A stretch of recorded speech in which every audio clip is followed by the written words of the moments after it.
Hello friends, welcome to let's quiz. आज के इस वीडियो में हम लोग सीटेट एग्जाम 2023 के लिए ईवीएस की एनसीईआरटी महामैराथन यहाँ पे टॉपिक लाए हैं, जो आपके एग्जाम के लिए यहाँ पे एनसीईआरटी जो 15 नंबर में पूछी जाती है, वो एक भी टॉपिक यहाँ से इस वीडियो से छूटेगा नहीं। तो आप इसे पूरी वीडियो को बिना स्किप किए सारे टॉपिक को अच्छे से एक एक टॉपिक को देखिए, क्योंकि आज मैं सारे टॉपिक को अच्छे से एक्सप्लेन करने वाली हूँ। यहाँ पे महामैराथन यहाँ पे पार्ट 1 और पार्ट 2 करके आएगा, जो आपके एग्जाम के लिए मोस्ट इम्पॉर्टेंट होगा, जो एग्जाम में बार बार पूछा जाता है। मैं वही सारी टॉपिक यहाँ पे आज इस वीडियो में एनसीईआरटी की सारी टॉपिक कराई जाएंगी। देखिए, यहाँ पे एक भी टॉपिक छोड़ी नहीं जाएगी। पार्ट 1 पार्ट 2 करके महामैराथन यहाँ पे आएगा, तो आप इसे एग्जाम से पहले जरूर देख लें, क्योंकि यहाँ पे सारे क्वेश्चन को अच्छे से किया गया है और एक भी टॉपिक यहाँ पे छोड़ी नहीं गई है। तो आप वीडियो को बिना स्किप किए सारे क्वेश्चन को अच्छे से लर्न करें। अब हम लोग वीडियो को स्टार्ट करते हैं। आज का पहला यहाँ पे टॉपिक क्या है, पहले एनसीईआरटी में क्या पूछता है, तो यहाँ पे थीम। तो यहाँ पे पूछा है थीम, तो हमारा थीम कितने प्रकार का होता है, यहाँ पे इसके बारे में बात करने वाले हम लोग। पहले थीम कितने प्रकार की होती है, तो 6 प्रकार की होती है, क्योंकि एनसीईआरटी में 1 नंबर में जरूर पेडागोजी में पूछ लेता है कि थीम कितने प्रकार की होती है। तो वहाँ पे तो थीम कितने प्रकार की होती है, तो 6। तो वहाँ पे ऐसा भी क्वेश्चन पर बोल सकता है कि उप थीम कितने प्रकार की होती है, तो उप थीम यहाँ पे 4 प्रकार की होती है।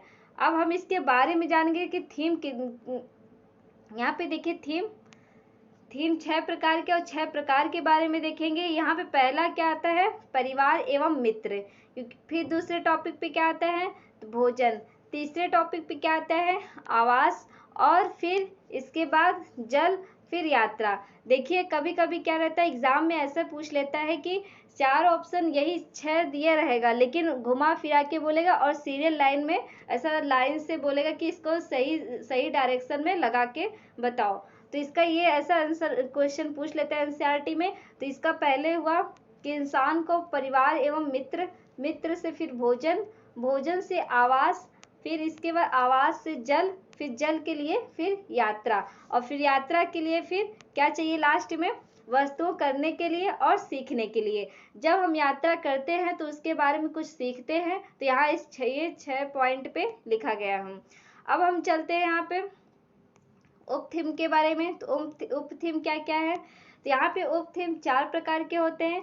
पहले पे आपसी संबंध, दूसरे पे काम और खेल, तीसरे पॉइंट पे जानवर, और चौथे पॉइंट पे पौधे। तो यहाँ पे उप थीम क्या है, 4, और थीम क्या है, 6। तो 6 थीम के प्रकार के बारे में पढ़े, और उप थीम है, उप थीम की 4 प्रकार के बारे में यहाँ पे हम लोग पढ़े। तो पहले यहाँ पे हम चलेंगे, आज पहले पशुओं से स्टार्ट करते हैं। यहाँ पे हम आज पशुओं के बारे में पहले स्टार्ट करते हैं। तो पार्ट 1 और पार्ट 2 ईवीएस हम यहाँ पे महामैराथन लाने वाले हैं। तो आप मेरे चैनल से जुड़े रहें, एग्जाम तक आपको जरूर हेल्प जरूर मिलेगी इस वीडियो से। तो यहाँ पे सारे टॉपिक मैं एनसीईआरटी से लेके आई हूँ। देखिए, स्लॉथ पहला हमारा पशु में पहले सबसे पहले हम क्या रखते हैं, स्लॉथ को रखते हैं। तो स्लॉथ के बारे में पढ़ेंगे। तो यहाँ पे स्लॉथ के बारे में पढ़ेंगे। देखिए, पहले स्लॉथ के बारे में पढ़ेंगे। क्या है स्लॉथ, यहाँ पे यह भालू जैसा जानवर। देखिए, एनसीईआरटी से पूरा एकदम है। यह भालू जैसा जानवर है। दूसरा पॉइंट क्या है, यह रात्रिचर है। यह दिन में सोता है और लगभग कितने 18 घंटे ये सोता है। मतलब यह रात्रिचर है, मतलब रात्रि में जागता है और दिन में सोता है, और लगभग कितने 18 घंटे। एग्जाम में पूछता है, तो इसे आप नोट कर लीजिए। आज नोट पेन और कॉपी लेके बैठिएगा, एक एक पॉइंट अच्छे से नोट जरूर कर लीजिएगा। जो ये क्योंकि एग्जाम में बार बार पूछता है, इसलिए यहाँ पे सारे टॉपिक लाए गए हैं, ठीक है। अब यहाँ पे पॉइंट 3 क्या बोलता है, ये पेड़ों पर उल्टा लटक कर सोता है। और तीसरा पॉइंट क्या है, इसकी आयु लगभग 40 साल की होती है। और चौथा पॉइंट क्या है, यह एक अच्छा तैराक भी है, और यह पेड़ों के पत्ते खाते हैं और कीड़े मकोड़े भी खाते हैं। और यहाँ पे देखिए, ये सब एनसीईआरटी से है। एनसीईआरटी में क्या है, देखिए, स्लॉथ मलमूत्र त्याग करने के लिए सप्ताह में एक बार पेड़ के नीचे उतरता है। इस स्लॉथ 40 साल की उम्र में केवल 8 पेड़ों में घूम जाता है। तो यानी ये स्लॉथ एक भालू जैसा जानवर है जो उल्टा लटक कर सोता है, और इसकी आयु क्या है, लगभग 40 वर्ष रहता है, और यह 40 वर्षों में सिर्फ केवल 8 पेड़ों पर घूम घूम कर रहता है, और उसकी पत्तियों को खाता है और कीड़े मकोड़े खाता है, और सप्ताह में क्या है, सप्ताह में सिर्फ एक बार ये नीचे आता है। और ये कैसा तैराक है, एक अच्छा तैराक है। तो यहाँ पे हम लोग स्लॉथ के बारे में पढ़े। अब हम लोग चलते हैं हाथी के बारे में पढ़ेंगे कि हाथी क्या है। हम तो हाथी के बारे में पढ़ेंगे यहाँ पे ये सब, क्योंकि एनसीईआरटी में हाथी को क्या बोलते हैं, नंदू। अब यहाँ पे देखिए, यहाँ क्वेश्चन हाथी पे पहला क्या बनता है कि हाथी की आयु कितनी होती है। तो ये कितनी आयु होती है, तो ये 70 साल होती है। पहले ये इसकी आयु पूछे। दूसरा पॉइंट क्वेश्चन में क्या पूछेगा, हाथी कितने वर्ष झुंड में रहते हैं। तो ये 14 से 15 वर्ष रहते हैं। मतलब जो नर हाथी होते हैं वो 14 से 15, इसके बाद वो समूह छोड़कर चले जाते हैं। तीसरा पॉइंट क्या है कि हाथी एक दिन में कितना क्विंटल है। तो एक दिन में ये 100 केजी खा लेती है। अब यहाँ पे देखिए 1 क्विंटल 100 केजी। अब यहाँ पे नेक्स्ट क्वेश्चन हुआ, हाथी कितने घंटे सोती है। तो कितने घंटे सोती है, तो ये 2 से 4 घंटे सोती है। और यहाँ पे देखिए नेक्स्ट पॉइंट क्या है कि झुंड का नेतृत्व कौन करता है। मतलब जो समूह में जब जो नर हाथी होता है 14 से 15 साल रहते हैं, फिर इसके बाद वो छोड़कर समूह चले जाते हैं, तो उस समूह का नेतृत्व कौन करता है, तो बुजुर्ग हथनी करती है। और एनसीईआरटी में उसको क्या लिखा गया है, वो एनसीईआरटी में उसको नंदू बोलते हैं। अब देखिए यहाँ पे इसका पॉइंट देख लीजिए सिर्फ, यह पृथ्वी पर स्थल मंडल में सबसे बड़ा जानवर है। जो इनका दिमाग होता है काफी बड़ा होता है, लगभग कितना, 5 किलो का। और जो इनका रंग कैसा होता है, तो ये काला होता है, और अपने शरीर को ठंडा करने के लिए ये कीचड़ में खेलते हैं। किस में खेलते हैं, कीचड़ में खेलते हैं। और तीसरा पॉइंट क्या है, यह पत्ते व झाड़ियाँ खाते हैं, इसलिए ये शाकाहारी होते हैं। और जो इनके बच्चे का जो वजन होता है वो कितना लगभग होता है, तो ये 2 क्विंटल, ये पे 2 क्विंटल होता है। और झुंड का नेतृत्व कौन करता है, तो बुजुर्ग हथनी करती है। और एक झुंडों में कितने हाथी होते हैं, तो 14 से 15 हाथी होते हैं। यहाँ पे देखिए और क्या लिखा है हाथी के बारे में, हाथी के नर बच्चे 14 से 15 साल बाद अपने झुंड को छोड़ देते हैं। और जो कीचड़ हाथियों के लिए कैसा काम करता है, सनस्क्रीन का काम यहाँ पे करता है। और जो इनकी त्वचा होती है सूर्य के पराबैंगनी किरण से बचाती है, इसलिए इन्हें कीचड़ में लेटना पसंद है। तो यहाँ पे हाथी के बारे में देखिए और क्या क्या लिखा हुआ। यहाँ पे हाथी के दांत उनकी जीवन काल तक बढ़ते रहते हैं। नेक्स्ट पॉइंट क्या है, हाथियों की प्रजाति 2 अस्तित्व में है, एक अफ्रीकी हाथी और एक एशियाई हाथी। जो तीसरी प्रजाति का हाथी है उसे किस नाम से जानते हैं, तो उसे क्या कहते हैं, मेमथ नाम से जानते हैं, जो कि अब लुप्त हो गई है। तो यहाँ पे हम हाथी के बारे में पढ़े। देखिए हाथी के बारे में, यहाँ पे हाथी 14 से 15 हाथी झुंड में रहते हैं। जो हाथी के जो नर बच्चे होते हैं वो 14 से 15 साल बाद छोड़ के चले जाते हैं। और ये कितना सोते हैं, तो ये सिर्फ 2 से 4 घंटे ये सोते हैं। और जो इनकी आंखें होती हैं दिन की अपेक्षा ये रात में ज़्यादा अच्छे से देख पाती हैं। और जो इनके एक दिन का भोजन है वो कितने क्विंटल का, तो 1 क्विंटल का, मतलब 1 केजी 100 केजी। और इसके बाद जो यहाँ पे और जो इनका जब नर यहाँ पे हाथी छोड़ के चला जाता है, तो जो इस झुंड का नेतृत्व कौन करता है, तो बुजुर्ग हथनी करती है। तो यहाँ पे आज हाथी के बारे में पढ़े हम लोग, पूरा टॉपिक खत्म हो गया। हाथी से बस इतना ही क्वेश्चन पूछता है। और हम लोग इसके पहले स्लॉथ के बारे में पढ़े, तो स्लॉथ भी सारा टॉपिक खत्म हो गया है। इसके बाद अब हम लोग चलते हैं नेक्स्ट जानवर पे। इसके बारे में थोड़ा सा और भी लिखा है हाथी के बारे में, ये भी देख लीजिए। जो एनसीईआरटी से बुक से मैं लेके आई हूँ यहाँ पे, हाथी की आंखों में पलकें होती हैं जो लगभग 5 इंच लंबाई की हो सकती हैं। और अध्ययनों से पता चलता है कि पलकों की आदर्श लंबाई आंख की कुल लंबाई का लगभग 1/3 होती है, जो आंखों को सूखने से रोकने में मदद करती है। तो यहाँ पे ये देखिए एनसीईआरटी में से लिखी हुई है, तो इसको अच्छे से देखिए। अब हम चलते हैं नेक्स्ट पॉइंट पे, हमारा ये बाघ।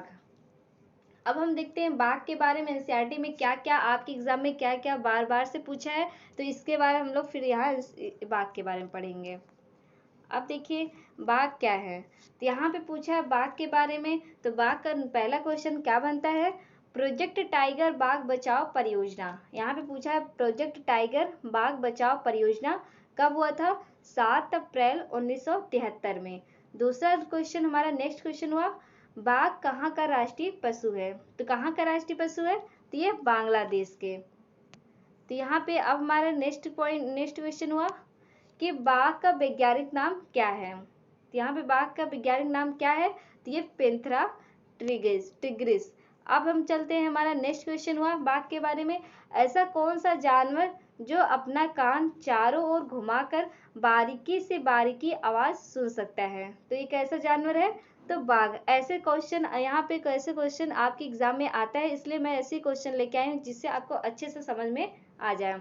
यहाँ पे नेक्स्ट क्वेश्चन हुआ, बाघों में जो धारियां होती है वह किसके कारण होती है, तो वो उनके बालों के कारण होती है। अब यहाँ पे देखिए, यहाँ पे बोला है बाघों की दहाड़ कितने किलोमीटर सुनाई देती है, तो बाघों की जो दहाड़ होती है वो 3 किलोमीटर सुनाई देती है। और ये देखने की क्षमता कितना होती है मनुष्य से, तो ये 6 गुना, कितने 6 गुना दिखती है।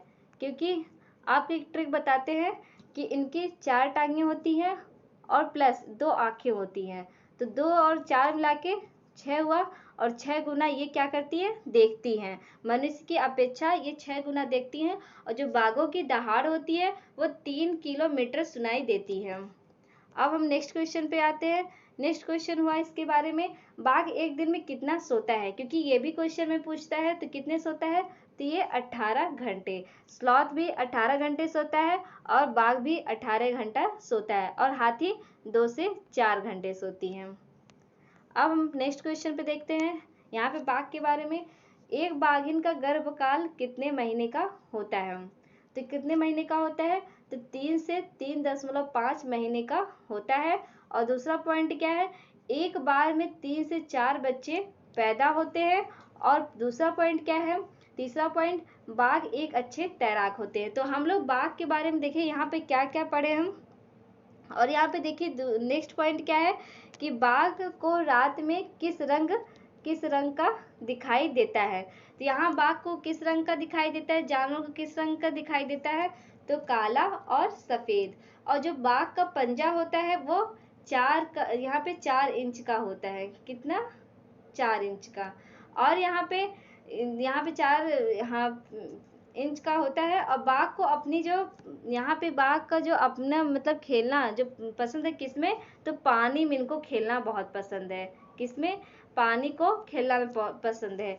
और जो पूरे विश्व में 70% बाघ भारत में ये पाए जाते हैं, कितने परसेंट, 70% बाघ भारत में ये पाए जाते हैं। तो यहाँ पे देखिए बाघ के बारे में हम लोग क्या क्या पढ़े, यहाँ पे आपकी देखिए आपके सामने है, यहाँ पे बोला गया है बाघ प्रोजेक्ट परियोजना, बाघ का राष्ट्रीय पशु, बाघ का वैज्ञानिक, और यहाँ पे आवाज के बारे में कितना गुना देख सकता है, कितने दहाड़ इनकी क्या क्या सुनाई देती है, और जो इनके कलर होते हैं किनके कारण होती है, तो उनके बालों के कारण होती है।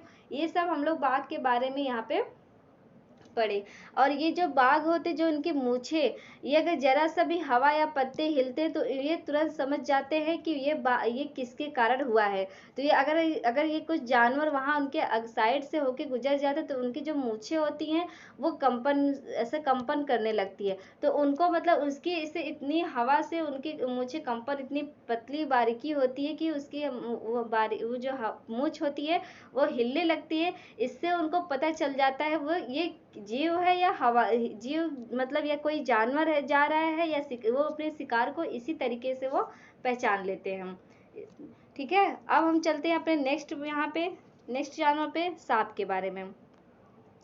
देखिए सांप यहाँ पे सबसे पहले हम पढ़ेंगे, विश्व का सबसे लंबा सांप किनका, पाइथन रेटिकुलेटस होता है, जो कि 30 फीट तक लंबा हो सकता है।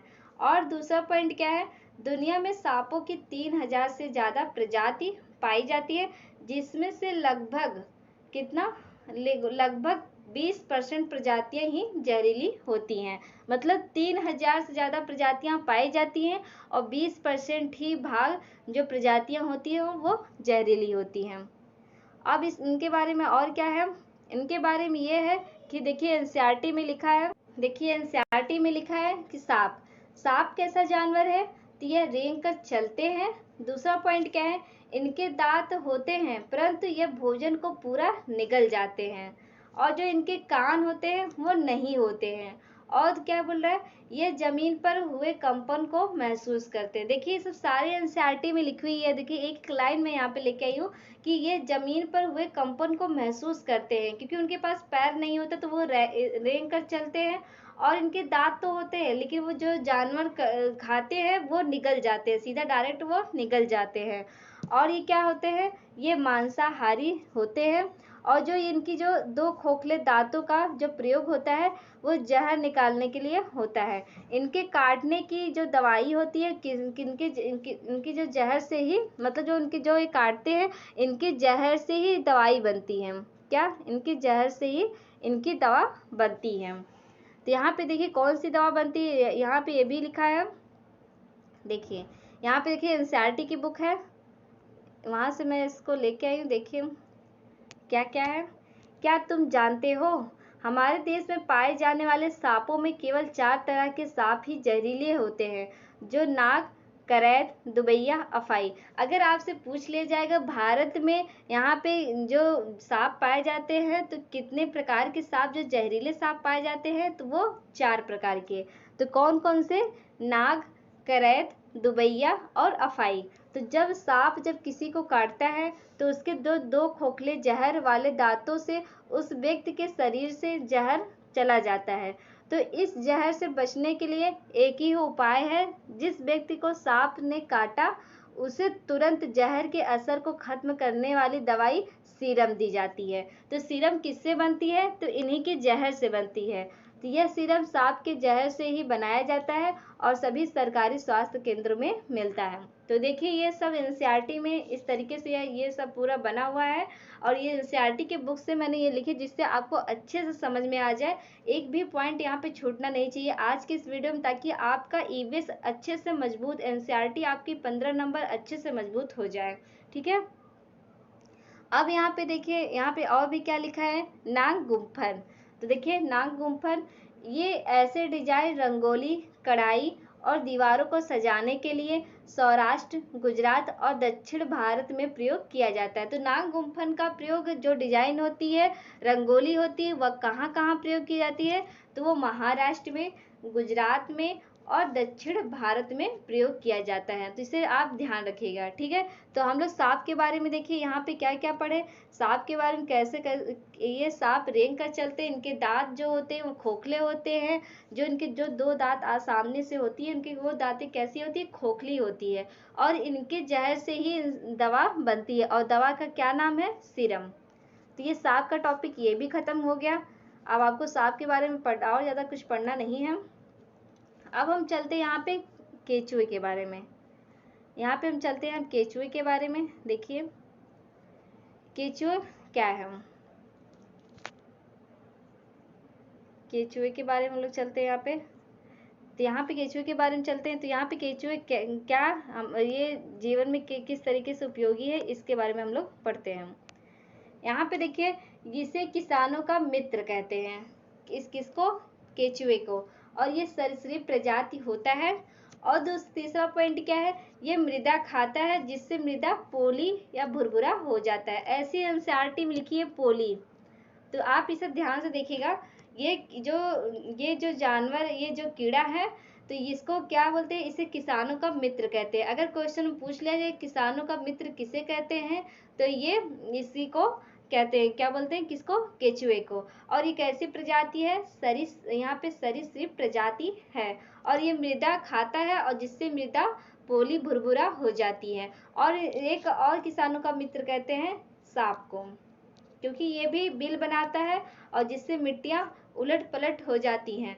तो ये सबसे पहले पॉइंट पे रहेगा केचुआ, दूसरे पॉइंट पे सांप। तो यहाँ पे हम लोग पढ़े सांप के बारे में। अब हम चलते हैं डॉल्फिन। तो यहाँ पे देखिए डॉल्फिन के बारे में देखिए। अब डॉल्फिन के बारे में हम लोग क्या पढ़ते हैं, यह एक प्रकार यहाँ पे भारत का राष्ट्रीय जलीय जीव है। यह भारत का राष्ट्रीय जलीय जीव है और यह गंगा नदी में पाया जाता है। तो यह प्रयागराज से हल्दिया तक रहती है और जो सांस लेती है किसके द्वारा, तो फेफड़ों के द्वारा लेती है। तो किसके द्वारा लेती है, फेफड़ों के द्वारा। और जो ये किस प्रकार का जीव कैसा होता है, तो ये स्तनधारी जीव होते हैं और इसे क्या कहते हैं, सुसु नाम से जानते हैं। जो एनसीईआरटी में लिखी है तो डॉल्फिन को क्या कहते हैं, सुसु नाम से।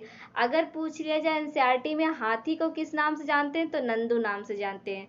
तो यहाँ पे आप इसे 2 नाम जानते रहें क्योंकि एग्जाम में पूछ सकता है। तो यहाँ पे देखिए डॉल्फिन ये एक प्रकार का राष्ट्रीय जलीय जीव है जिसे घोषित किया गया था 2007 में। और इसे राष्ट्रीय घोषित कब किया गया था, तो ये 2009 में। ठीक है। तो यहाँ पे और बिहार में इसे यहाँ पे 5 अक्टूबर, कब, 5 अक्टूबर को क्या इसे यहाँ पे कैसे मनाते हैं, तो 5 अक्टूबर को डॉल्फिन को बिहार में नेशनल डॉल्फिन डे मनाते हैं। तो इसे 2007 में क्या हुआ, 2007 में इसे यहाँ पे डॉल्फिन वर्ष वो मनाया, मतलब घोषित किया गया था। और 2009 में यहाँ पे 2009 में किसके द्वारा यहाँ पे जलीय जीव घोषित किया गया था, तो वो केंद्र सरकार द्वारा 5 अक्टूबर 2009 को राष्ट्रीय जलीय जीव घोषित किया गया था। तो यहाँ पे डॉल्फिन के बारे में इतना पढ़िए। और ये एक प्रकार से जब पानी में रहते हैं, कोई पानी में से संकट आने लगता है तो एक प्रकार की ये आवाज निकालती हैं। वैज्ञानिक ने ऐसा कहा है कि एक प्रकार की आवाज निकालती, तरंगे निकालती है जो जिससे उनको पता चल जाता है कि जल में कोई खतरा आने वाला है। अब हम चलते हैं नेक्स्ट, यहाँ पे इनके बारे में आप सब नोट। मकड़ी। अब हम मकड़ी के बारे में देखेंगे। यहाँ पे देखिए मकड़ी के कितने पैर होते हैं, तो मकड़ी के कितने पैर होते हैं, तो यहाँ पे आप गिन लीजिए 8, 4 पैर इधर, 4 पैर इधर। तो 4 पैर ये हुए, कितने पैर हुए, तो ये 8 पैर हुए। तो ये 8 पैर हुए। ये एक प्रकार का अपवाद कीड़ा है। तो इनके बारे में हम लोग पढ़ते हैं पॉइंट में। यहाँ पे पॉइंट दिया गया है, पॉइंट नंबर 1, कीट वर्ग का एक अपवाद है और इसके कितने पैर होते हैं, तो 8 पैर होते हैं। और ये क्या है, ये समूह में नहीं रहता है, मतलब ये समूह में नहीं रहता है। इसके मतलब 8 पैर है। ये कीड़े मतलब जो सारे कीड़ों में से ये एक अपवाद कीड़ा है क्योंकि सारे कीड़ों का 6 पैर होता है और इनके 8 पैर होते हैं। तो ये एक अपवाद कीड़ा है और ये अपना जो ये क्या बोलते हैं, ये समूह में ये नहीं रहना पसंद करते हैं। ठीक है। अब हम पढ़ते हैं यहाँ पे रेशम का कीड़ा। अब हम रेशम का कीड़े के बारे में पढ़ेंगे कि रेशम का कीड़ा किस प्रकार से यहाँ पे अपनी मादा को पहचान लेता है और इनका क्या काम है। तो यहाँ पे देखिए सबसे पहले हम लोग पढ़ेंगे इनके बारे में पॉइंट में। जो इसका अध्ययन होता है तो किसमें किया जाता है, तो सेरीकल्चर में। और जो ये अपने मादा को कहाँ पे कैसे पहचानते हैं, तो ये अपनी मादा को कई किलोमीटर से उसके सुगंध से ही पहचान लेते हैं। तो ये अपने मादा को कई किलोमीटर की सुगंध से पहचान लेते हैं। और ये किस पर पाले जाते हैं, तो ये शहतूत के पेड़ पर पाला जाता है। तो ये क्या हुआ, रेशम के कीड़े के बारे में यहाँ बात की है कि रेशम का कीड़ा जो होता है वो किसके अध्ययन में, सेरीकल्चर में किया जाता है। और ये अपनी मादा को कई किलोमीटर, एनसीईआरटी में ऐसे ही लिखा है कि वो अपनी मादा को कई किलोमीटर से ही उसकी सुगंध से ही पहचान ले जाता है कि ये हमारी मादा कीड़ा है। तो यहाँ पे और इसको किस में पाला जाता है, तो शहतूत के पेड़ पर पाला जाता है। अब हम नेक्स्ट पे चलते हैं, अनीता की मधुमक्खियाँ। तो यहाँ पे अनीता की मधुमक्खियाँ के बारे में पढ़ेंगे। यहाँ पे अनीता की मधुमक्खियों के बारे में पढ़ेंगे। देखिए मधुमक्खियाँ इस प्रकार की होती हैं। अब इनके बारे में हम लोग पढ़ेंगे। मधुमक्खियाँ देखिए एनसीईआरटी का मैं लेके आई हूँ ताकि जिससे आपको इधर उधर घूमना ना पड़े। देखिए यहाँ पे बोला है, एक राज, मैंने किसी को नहीं बताया कि मोटर बाइक भी चलाना बहुत बार चोट लगी है और मजा आया। यहाँ पे देखिए इस तरीके से एनसीईआरटी में वो भाषा लिखी होती है। तो स्कूल से मधुमक्खी पालन तक, मतलब स्कूल से मधुमक्खी पालन तक हम यहाँ पे पढ़ेंगे। तो यहाँ पे सबसे पहले इस इलाके में, हमारे इलाके में बहुत सारे लीची के पेड़ होते हैं। तो कहाँ पे सबसे ज़्यादा लीची के पेड़ कहाँ पाए थे? तो बिहार में। तो लीची के जो फूल होते हैं मधुमक्खियों को लुभाते हैं, इसलिए यहाँ के लोग मधुमक्खियों को पाल कर शहद बनाने का काम करते हैं। तो यहाँ पे लीची का, तब मैंने अपने गांव में मधुमक्खी पालने का एक सरकारी यहाँ पे कोर्स में भाग लिया। तो कोर्स में भाग लेने वालों में मैं अकेली एक लड़की थी। तो क्या अनीता की मधुमक्खियाँ, तो ये अनीता ने अपने गांव में एक कोर्स में मतलब मधुमक्खी पालन कोर्स में, एक सरकारी कोर्स में जाके वो भाग लिया। और उन्हें ट्रेनिंग में मुझे पता चला कि मधुमक्खी सबसे ज़्यादा कब, कौन से समय में अंडे देने का होता है? तो इसका सबसे अच्छा समय होता है अक्टूबर से दिसंबर। ये भी इस एग्जाम में आपको पूछता है बार बार, अक्टूबर से दिसंबर। तो मधुमक्खी पालन शुरू करने का सबसे अच्छा समय कब होता है? तो दिसंबर, अक्टूबर से दिसंबर। अब हम चलते हैं यहाँ पे, देखिए इसके बारे में और क्या लिखा हुआ है। तो यहाँ पे बोला है कि हर छत्ते में, यहाँ पे बोला है हर छत्ते में एक रानी मक्खी होती है जो अंडे देती है, और छत्ते में कुछ नर मक्खी भी होते हैं, लेकिन छत्ते में बहुत सारी काम करने वाली मक्खियाँ भी होती हैं। तो जो फूल से रस लाने का कार्य कौन करती है? तो काम करने वाली मधुमक्खियाँ होती हैं। तो ये दिन भर काम करती है, शहद के लिए फूलों का रस ढूंढती है, और जब किसी मक्खी को रस मिल जाता है तो वह एक प्रकार का नाच करती हैं, तो जिससे उससे दूसरी मक्खियों को पता चल जाता है। अभी आप देखेंगे जब फूलों पे मधुमक्खियाँ ऐसे भौरों की तरह से मंडराती रहती है, तो उससे पहले एक मधुमक्खी आई, फिर इसके बाद धीरे धीरे देखते सारी मधुमक्खियाँ वहाँ पे आना स्टार्ट कर देती। तो वो किस प्रकार का वो एक प्रकार का नाच करती हैं, जिससे उनके दूसरे मधुमक्खियों को पता चल जाता है कि यहाँ पे फूल है। तो यहाँ पे इस तरीके से पूछा गया है।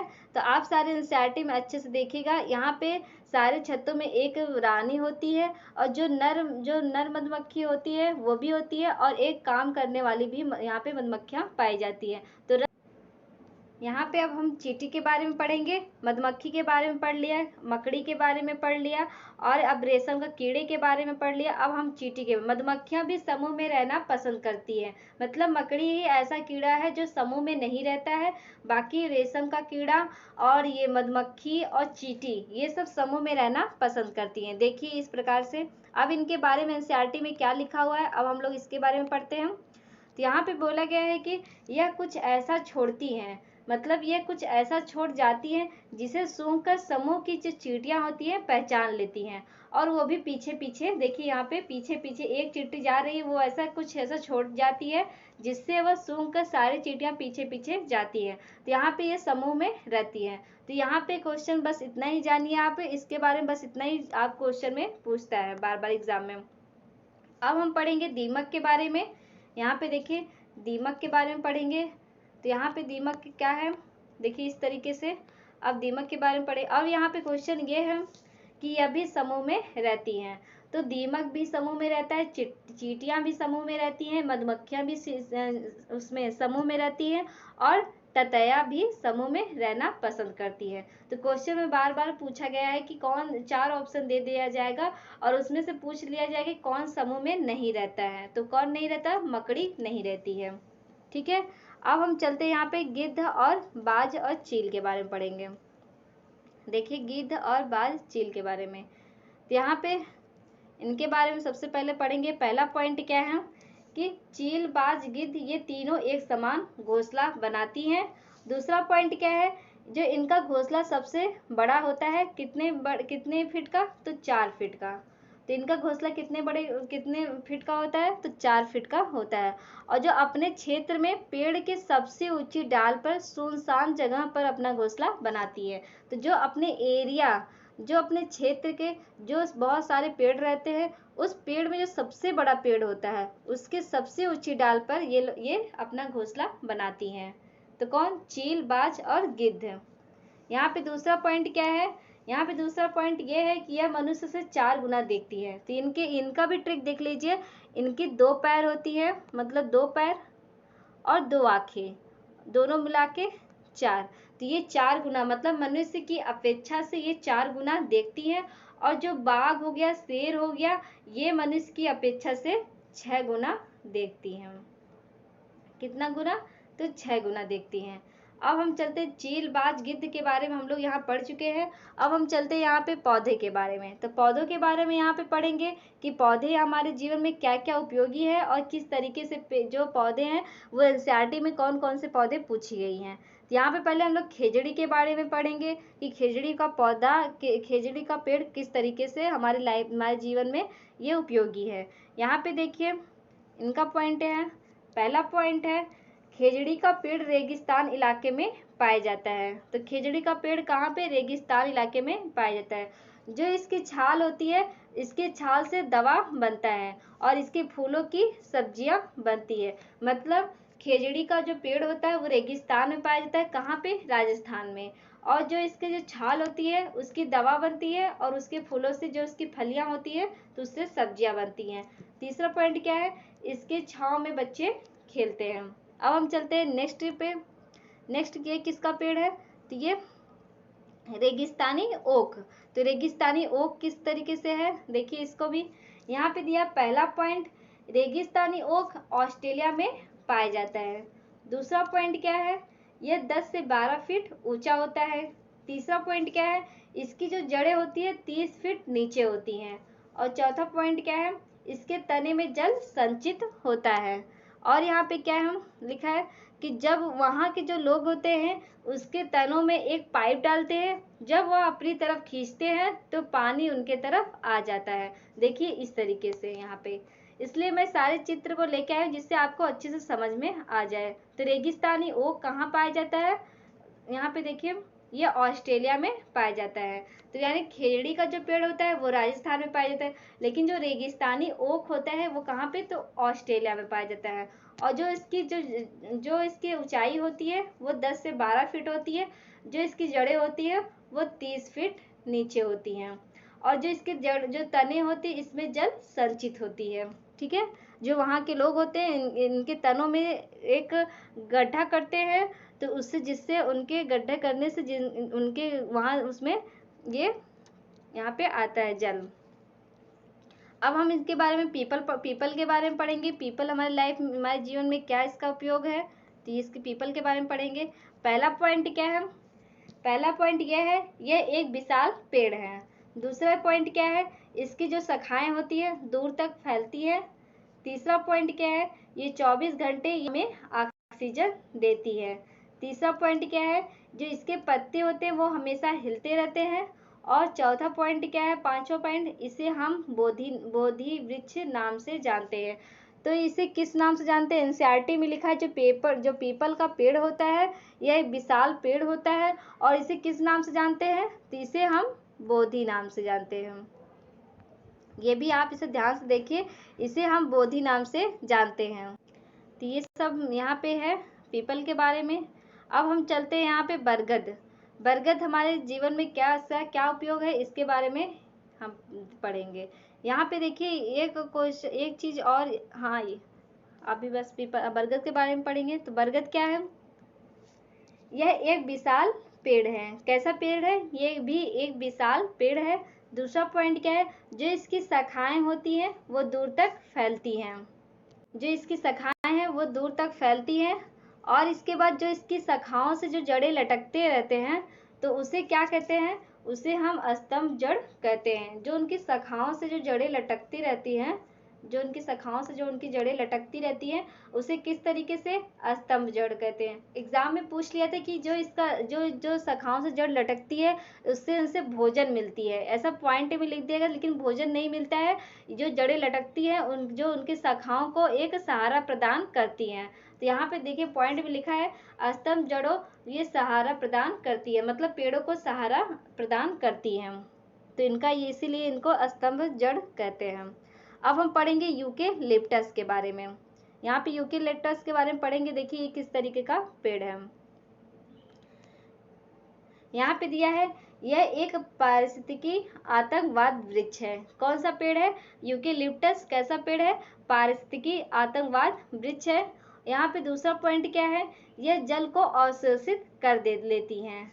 और यहाँ पे तीसरा पॉइंट क्या है, यहाँ पे है यह वाष्पीकरण करती है, जिससे वहाँ की जो जमीन होती है कैसी हो जाती है, बंजर हो जाती है। तो यहाँ यहाँ पे यूकेलिप्टस के बारे में हम लोग यहाँ पे पढ़े कि यह एक पारिस्थितिकी आतंकवाद वृक्ष है और जल को अवशोषित कर लेती है, और जो यह वाष्पीकरण करती है जिससे वह जमीन क्या होता है, बंजर बन जाती है। तो यहाँ पे देखिए हम लोग यहाँ पे पेड़ के बारे में पढ़े। अब हम पढ़ेंगे जेट्रोफा। जेट्रोफा कैसा क्या है, यह हमें बायोडीजल प्रदान करती है। क्या करती है, यह हमें बायोडीजल प्रदान करती है। ये सब देखिए एनसीईआरटी में बार बार क्वेश्चन आता रहता है एग्जाम में, और सारे ये सब पेड़ जो है सब एनसीईआरटी में पूछिए। तो एनसीईआरटी का महामैराथन हो रहा है तो सारे टॉपिक को अच्छे से इसमें कवर करना है, इसलिए वीडियो थोड़ी बड़ी भी हो सकती है। तो आप इस वीडियो को स्किप मत करिएगा, ठीक है। सारे टॉपिक को अच्छे से आप देख लेंगे तो आपको एग्जाम में अच्छे से हेल्प मिल जाएगी। तो यहाँ पे देखिए क्रोटन, यहाँ पे क्रोटन ये क्या होता है, ये एक सहायक पौधा है। मतलब जो क्रोटन का पौधा है तो कैसा होता है, ये एक सहायक पौधा होता है। जो यूकेलिप्टस होती है वो पारिस्थितिकी आतंकवाद है। अभी इसके बारे में हम लोग एक्सप्लेन किए हैं किस लिए, ठीक है। अब दूसरा पॉइंट है, यह जल की कमी को बताता है। और तीसरा पॉइंट क्या है, जिससे किसानों को मदद मिलती है। मतलब जो क्रोटन पौधा है यह जल की मतलब किसान जो होते हैं वो बीज में क्रोटन का बीज भी डाल देते हैं। अगर उनके खेत में अगर जल की कमी होने लगती है तो उससे उनको पता चल जाता है, मतलब उनकी जो पत्तियां होती है, क्रोटन की पत्तियां सूखने लगती हैं और उनसे किसानों को पता चल जाता है कि हमारे खेतों में जल की कमी है। तो इसलिए इससे किसानों का क्या बोलते हैं, किसानों उनको मदद मिलती है और ये एक सहायक पौधा है। तो यहाँ पे देखिए, तो ये क्रोटन के बारे में हम लोग बातें करें। अब हम चलते हैं यहाँ पे नेपेंथीज। देखिए नेपेंथीज, इससे पहले भी मैं बहुत सारी वीडियो करा रखी हूँ, उसमें कई बार मैंने नेपेंथीज के बारे में चर्चा किया हुआ है। तो यहाँ पे आज महामैराथन, इसलिए मैं एक भी टॉपिक छोड़ने वाली नहीं हूँ। तो इसलिए सभी एक एक टॉपिक यहाँ पे कराऊंगी। तो देखिए नेपेंथीज, नेपेंथीज कैसा पौधा है इसके बारे में हम लोग पढ़ते हैं।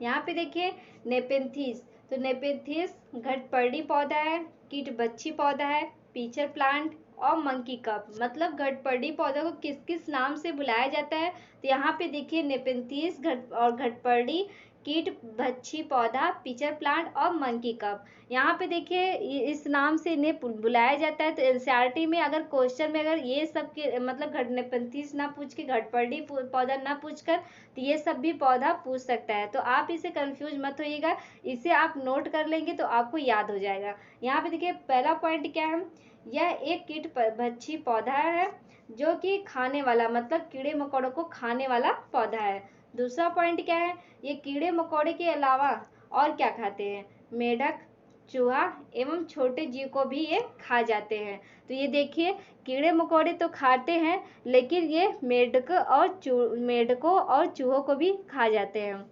तो और तीसरा पॉइंट क्या है, इसमें प्रकाश संश्लेषण होता है। तो क्या होता है, प्रकाश संश्लेषण होता है, परंतु नाइट्रोजन प्राप्त करने के लिए यह कीड़े मकोड़े एवं छोटे जीव का शिकार करते हैं। मतलब प्रकाश संश्लेषण होता तो है, यहाँ पे देखिए प्रकाश संश्लेषण होता तो है, परंतु नाइट्रोजन प्राप्त करने के लिए यह छोटे कीड़े मकोड़े छोटे जीव का शिकार करते हैं, जिससे इनको नाइट्रोजन प्राप्त हो जाता है। और तीसरा पॉइंट क्या है, यह लंबे समय घड़े जैसा होता है जिसके ऊपर पत्ती नुमा एक ढक्कन लगा होता है। तो यहाँ पे देखिए ये भी, और इसका पॉइंट क्या है, इसमें से खास खुशबू निकलती है। एग्जाम में पूछता है कि आवाज, एक प्रकार की आवाज निकलती है, लेकिन आवाज नहीं निकलती है, वह एक प्रकार की खास खुशबू निकलती है, जिससे कीड़े मकोड़े इसकी ओर आकर्षित होती है और इसमें आके फंस जाते हैं और इसका शिकार बन जाता है। तो यहाँ पे जो छोटे कीड़े मकोड़े होते हैं, जो नेपेंथीज पौधा होता है, उस नेपेंथीज पौधे से एक खास प्रकार की खुशबू निकलती है, जिससे कीड़े मकोड़े उसकी तरफ आकर्षित होते हैं। और जब वो जाते, जो घड़े नुमा आकार का एक, देखिए उनको आपको चित्र सही दिखाते हैं, एक मिनट देखिए यहाँ पे देखिए ये घड़े नुमा, एक मिनट, ये घड़े नुमा देखिए यहाँ पे, ये घड़े नुमा होता है और इससे एक प्रकार की खुशबू निकलती है और जो जो जीव होता है जिससे वो आकर्षित होते हैं और आके इसी के अंदर ये चले जाते हैं और जो पत्तियां होती है वो ढक जाती है, तो इनका क्या होता है, शिकार ये बन जाते हैं।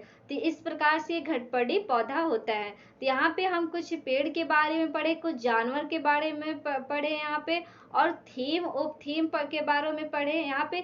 आज हम लोग पार्ट 1 और ईवीएस का जो महामैराथन होने वाला है वो मैं पार्ट 1 और पार्ट 2 का, क्योंकि पार्ट अगर एक ही में सारा एनसीईआरटी में लेके आए तो बहुत बड़ी वीडियो बन जाती, इसलिए ये वीडियो बस पार्ट 1 और पार्ट 2 करके आएगी तो सारी एनसीईआरटी आपकी अच्छे से कवर हो जाएगी। तो पार्ट 1 अगर देख रहे हैं तो आप पार्ट 2 भी देखिएगा, उसमें भी मैं आवास, यहाँ पे आवास शेल्टर और इसके बारे में क्या बोलते हैं, भोजन के बारे में और आवास के बारे में, और एक टॉपिक और जो तना जो पत्ती क्या क्या खाते हैं और कौन से जानवर चीड़ फाड़ कर खाते हैं, इस तरीके से यहाँ पे नेक्स्ट वीडियो में हम लोग पढ़ाने वाले हैं। आज के वीडियो में बस इतना ही हम लोग पढ़ाएंगे, आज का वीडियो बस यही समाप्त होता है। मिलते हैं हम लोग नेक्स्ट वीडियो में। अगर आपको वीडियो पसंद आए तो please like and subscribe and share कर दीजिएगा, जिससे आपको नेक्स्ट वीडियो, और यहाँ पे बेल आइकन पर प्रेस कर दीजिएगा जिससे आपको नेक्स्ट वीडियो का नोटिफिकेशन मिलता रहेगा। Thank you.